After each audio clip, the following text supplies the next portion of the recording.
अस्सलाम वालेकुम नाज़रीन, राना सनाउल्लाह ने मंसूर अली खान को बड़ा ही जबरदस्त इंटरव्यू दिया। मंसूर अली खान ने उनसे काफी मुश्किल सवालात भी किए और राना सनाउल्लाह ने यह भी बता दिया कि इमरान खान को कत्ल करवाने की साजिश किसने की और 9 मई का वाकया किसने करवाया। ये नाज़रीन पहले उनकी पूरी गुफ्तगू सुनते हैं, फिर मजीद डिटेल में बात करते हैं। लेकिन ये जहर देने वाली या किसी को वहाँ पे उसको उसकी जान को इस तरह से नुकसान पहुँचाने वाली बात जो है, मेरा नहीं ख्याल कि कोई, लेकिन बहरहाल जेल ही होती है। पे ये केस पहुंचा है राना साहब, जाहिर बात है 7 रुकनी बेंच है। पाकिस्तान तहरीक इंसाफ तो ये भी डिमांड कर रही है कि इसकी तमाम तक प्रोसीडिंग्स जो हैं वो लाइव दिखाई जानी चाहिए, जिस तरह कुछ दीगर केसेस में भी ऑलरेडी हो चुका है। तो आप नहीं समझते अगर ये मामला खुलना शुरू हुआ, क्योंकि इशारा जो है वो इंटेलिजेंस एजेंसियों की तरफ जाता है, और उसके बाद अगर ये डिस्कशंस जो हैं जब रिपोर्ट होना शुरू होंगी तो मौजूदा हुकूमत के लिए या एग्जीक्यूटिव के लिए जो है ये प्रॉब्लम हो सकती है। ये प्रॉब्लम होगा अदलिया के लिए, ये प्रॉब्लम होगा एस्टेब्लिशमेंट के लिए, और जब अगर उनके साथ प्रॉब्लम होगा तो चलो हमारे लिए, हमारे साथ भी अगर छोटा मोटा हो जाएगा तो हमें वो जो है वो बर्दाश्त जो है वो करना चाहिए। जब ये गंद जो है ये खुलेगा तो इसमें फिर जो है वो सारे ही जो है वो इस हमाम में जो है वो सबकी जो पोजीशन है वो सारी सामने आ जाएगी। आप मुझे बताएं कि ये 6 जजेस का जो ख़त है इसमें तो कोई एविडेंस ही नहीं है, इसमें तो उन्होंने किसी को नामजद ही नहीं किया, लेकिन उन्होंने ये कहा है कि शौकत सिद्दीकी साहब जो रिटायर्ड जस्टिस हैं उनके ख़त से जो है वो मामला शुरू किया जाए। तो शौकत सिद्दीकी साहब तो ऑन बोर्ड हैं, उन्होंने तो नाम लिए हैं अपना इस्टेब्लिशमेंट के या एजेंसीज़ के लोगों के कि जी ये लोग मेरे पास आए थे, इन लोगों ने ये कहा था। उन्होंने नाम लिया है chief justice Islamabad high court का कि मेरे चीफ जस्टिस साहब मुझे ये कहते थे।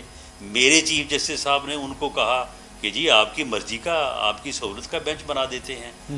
उन्होंने नाम लिया है साकिब निसार साहब का, उन्होंने नाम लिया है मॉनिटरिंग जज का कि वो किस तरह से इस गंद में जो है वो मुलव्वस थे। ये कोई सिर्फ इस्टेब्लिशमेंट है, ये कोई सिर्फ एजेंसीज है, और इस गंद के नतीजे में जिस लाडले को पाला पोसा जा रहा था, जिसको वज़ीर आज़म बनाने की तैयारियां की जा रही थी, वो शामिल नहीं था।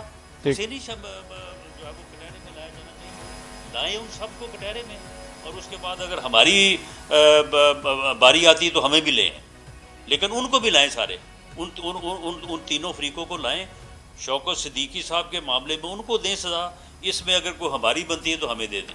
नहीं, लेकिन राना साहब ये तो अगर आप लोगों की हुकूमत की ये कमज़ोरी है कि आप लोग उन कैरेक्टर्स के पीछे कोई कार्रवाई नहीं करना चाहते। जिस तरह ख्वाजा आसिफ साहब का मैं एक बयान देख रहा था जिसमें उन्होंने फरमाया कि मैं रेजोल्यूशन लेकर आऊँगा कि इन लोगों को, चाहे वो साबिक आर्मी चीफ जनरल बाजवा हों या फिर साबिक DGI जनरल फैज़ हों या फिर साबिक चीफ जस्टिस हो या कोई भी अफराद हो, उनको असेंबली में हम लेकर आएंगे, उनको असेंबली में लाके खड़ा करेंगे। आपकी हुकूमत नहीं कर सकी अब तक, ना ऐसा कोई रेजोल्यूशन आया, ना ऐसा कोई कदम उठाया गया, तो फिर ये कमजोरी तो आप लोगों की है ना। वो मामला ये है कि ये उनको असेंबली में लाना या उनको किसी और जगह पे लाना तो गर्ज नहीं है। मामला तो ये है कि ये एक अगर जुर्म सरजद हुआ है तो ये कौमी जुर्म है ना।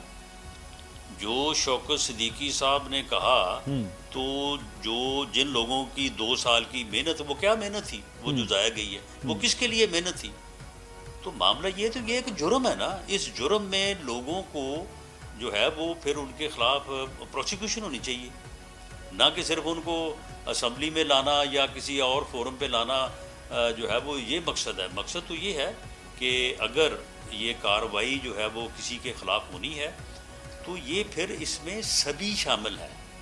अदलिया जो है वो मैं कोई एस्टेब्लिशमेंट की या कोई किसी अदारे की मैं हमायत में बात नहीं कर रहा, लेकिन मैं ये बात कर रहा हूँ कि अदलिया अगर ये कहे कि जी ये सारा कुछ जो है ये फ़लाँ अदारा या फ़लाँ एजेंसी जो है वो कर रही हो, भाई आप भी तो शामिल हैं।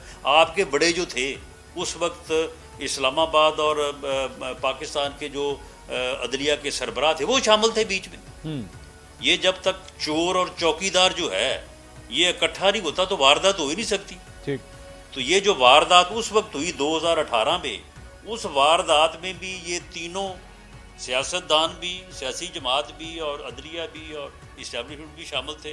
अब अगर कोई वारदात हुई है तो उसमें भी सारे शामिल नहीं, लेकिन मैं ठीक है, अगर सबको राना साहब कटहरे में लाना है तो फिर सबको लाए ना, उनको भी लाए, हमें भी लाए। राना साहब कटहरे में आप लोग नहीं लाना चाह रहे ना, वो लोग तो जो 6 जजेस थे उन्होंने तो खोल दिया पंडोरा बॉक्स, उन्होंने तो खत लिख दिया लेकिन अब आप लोग भी कोई खत लिख देते, वजीर आजम खत लिख देते, नहीं, चीफ नहीं, जस्टिस को उन्होंने कहते हैं खत- जनाब खत खोलें में कुछ नहीं 2018 का लिखा पंडोरा बॉक्स खोल दें इसे। सुन ले- जी जी बताइए सुन ले ना, बताइए सुन ले, मंसूर अली खान साहब 6 जजेस ने खत में कुछ नहीं लिखा। अच्छा उन्होंने सिर्फ जो है ना वो एक यानी जो है ना वो एक अशारतन बातें की हैं, उन्होंने लिखा कुछ नहीं है। शौकत सिद्दीकी साहब का बयान बड़ा वाज़ेह है, अच्छा उसमें उन्होंने बाकायदा करैक्टर जो है वो मेंशन नहीं किए, उनके नाम भी लिए। उन्होंने अदलिया के लोगों के भी नाम लिए हैं, उन्होंने एस्टेब्लिशमेंट के भी नाम लिए हैं, ठीक है। और खुद वो मौके पे और वो खुद गवाही भी दे रहे हैं। तो ठीक है, उसके ऊपर भी हो जाए, इसके ऊपर भी हो जाए। सर वो चलें, ये तो मेरे ख्याल में अभी तो लेकिन ये हो नहीं सकेगा। अच्छा ये क्यों नहीं हो सकेगा राना सर, ये क्यों हो नहीं हो सकेगा, क्यों नहीं हो सकेगा? नहीं, अब देखे बात ये है कि जब इस जो है वो गंद में सारे ही शामिल हैं और उसमें फिर एक दूसरे को अगर पकड़ने की कोशिश करेंगे, या तो फिर ये है ना कि सारे ही जो है वो खुद अपनी सजा तजवीज़ करके बैठ जाए, अपनी अपनी सजा तजवीज़ करें और उसके बाद सही रास्ता जो है ना उसका तयन करें, या फिर ये है कि वो जो ग्रेटर डायलॉग की बात हो रही है, दरअसल ये बात जिसने भी की, जहाँ से भी शुरू हुई, दरअसल दनाई की बात यही है। ये तीनों अदारे बैठे, इस्टेब्लिशमेंट भी बैठे, अदलिया भी बैठे, पॉलिटिशियन भी बैठ के जो हो गया है उसके ऊपर कौम से भी माफ़ी मांगे और ख़ुद भी जो है वो इस चीज़ को जो है वो वहाँ पे।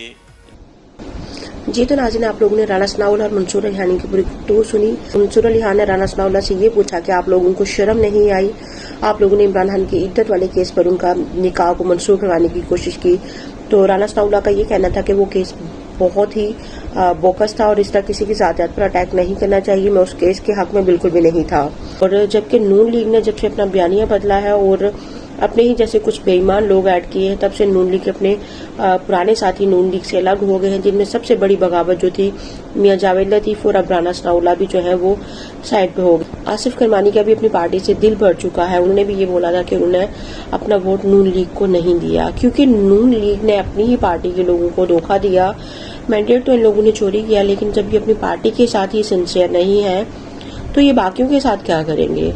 और मंसूर अली खान ने राना सनाउल्लाह को ये भी कहा कि आप हर प्रोग्राम में जाकर इमरान खान के कत्ल की धमकी क्यों देते हैं, आपको पता है ये आपके लिए डेंजरस हो सकता है। राना सनाउल्लाह ने कहा कि मैं हर प्रोग्राम में जाकर ये बात क्लियर कर चुका हूँ कि मैंने इमरान खान को कत्ल की बात नहीं बल्कि इमरान खान का सियासी वजूद खत्म करने की बात की है।